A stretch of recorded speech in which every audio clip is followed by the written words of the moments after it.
Ya, bagi yang pernah melintas di jalan raya nasional antara Kabupaten Pemalang dengan Kabupaten Purbalingga, khususnya melintas di jalur Kecamatan Randu Dongkal menuju Kecamatan Belik atau Bobotsari di Purbalingga di arah selatan sana, pasti akan melewati hal yang sering menjadi pembicaraan tentang dua pohon randu yang sangat besar, yang penuh mitos, penuh mistik, penuh magic, dan segala kepercayaan supranatural terkait dengan keberadaan dua pohon randu itu. Pohon randu ini persisnya berada sekitar 3 kilometer dari Kecamatan Randu Dongkal, yaitu di Desa Sikasur, Kecamatan Belik. Orang mengira bahwa randu jajar, pohon randu besar, sangat besar itu ada di Kecamatan Randu Dongkal, tetapi ada di Kecamatan Belik. Mungkin karena sama-sama ada kata randu. Pohon randu ini sangat fenomenal, usianya ratusan tahun dengan semua unsur cerita dan kelengkapan supranaturalnya.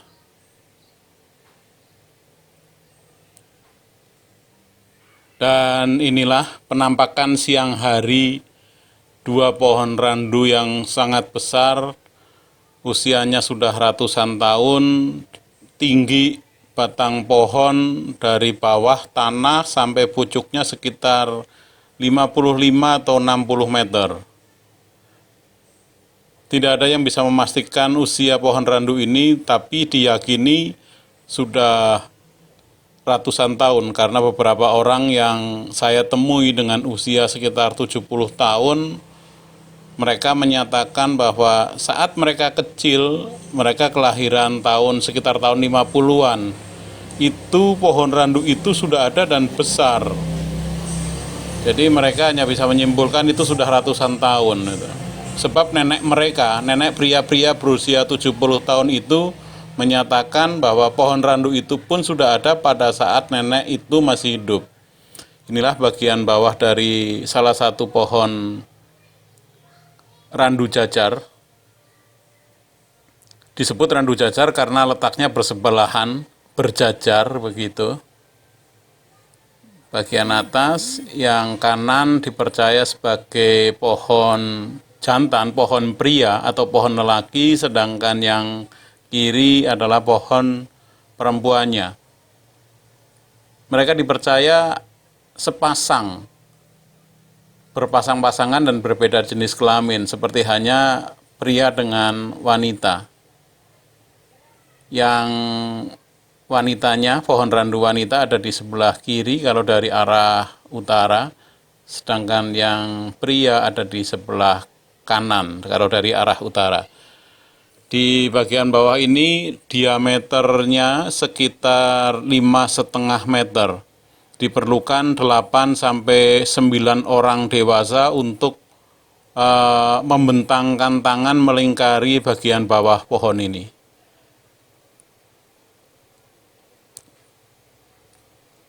Ada beberapa bagian yang berlubang di pohon yang sangat besar ini. Ini pohon randu yang diyakini sebagai pohon randu pria. Batangnya menjulang tinggi, masih sangat kokoh.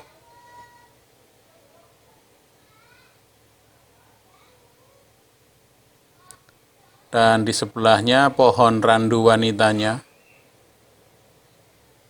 Sama besarnya, hampir sama besarnya, tidak sama persis, tetapi untuk bagian bawah memang lebih besar jenis pohon randu yang dipercaya sebagai prianya itu. Inilah bagian bawah pohon randu pria. Dari ujung ke ujung sekitar 5,5 meter yang di bagian bawah. Tidak bulat 100% karena ada ceruk, ada cekungan di bagian bawahnya. Nampak seperti yang kita lihat ini. Sampai sekitar setengah ketinggian pohon itu. ada cerukan itu.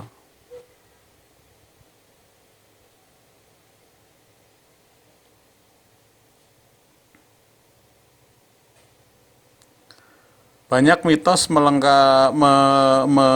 mewarnai keberadaan pohon randu ini, bahwa ada penunggunya berupa naga yang sangat besar, bahkan kalau diamati dan dirasakan, dilihat dengan mata batin pada malam hari, menurut mereka yang menggeluti bidang ini, ada selain naga ada pula api.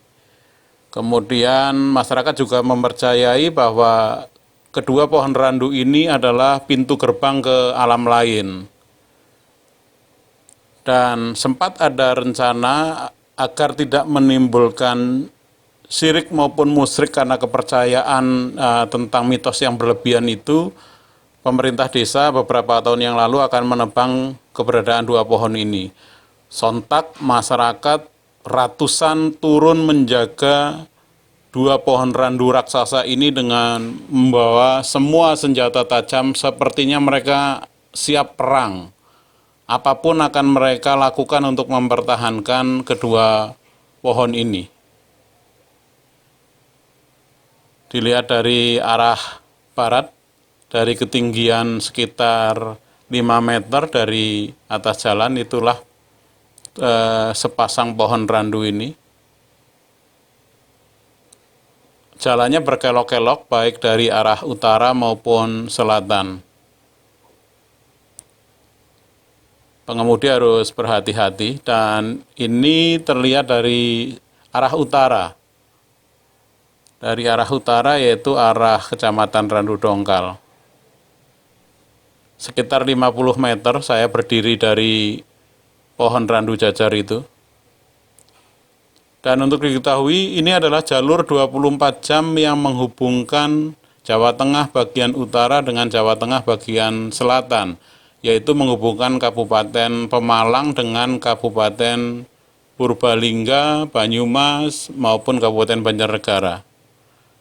Membelah sisi Gunung Timur, sisi Gunung Slamet bagian timur, terutama di daerah Kecamatan Belik dan Kecamatan Bobotsari.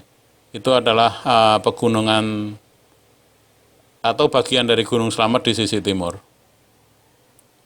Udaranya lumayan sejuk, walaupun pada siang hari kadang terasa sangat menyengat, tetapi hawa gunung masih sangat terasa di daerah ini. Terlepas dari semua mitos, lebih baik sepertinya pohon itu biarkan tetap tumbuh di tempatnya seperti yang sudah ada selama ratusan tahun ini. Toh tidak mengganggu apapun. Setuju?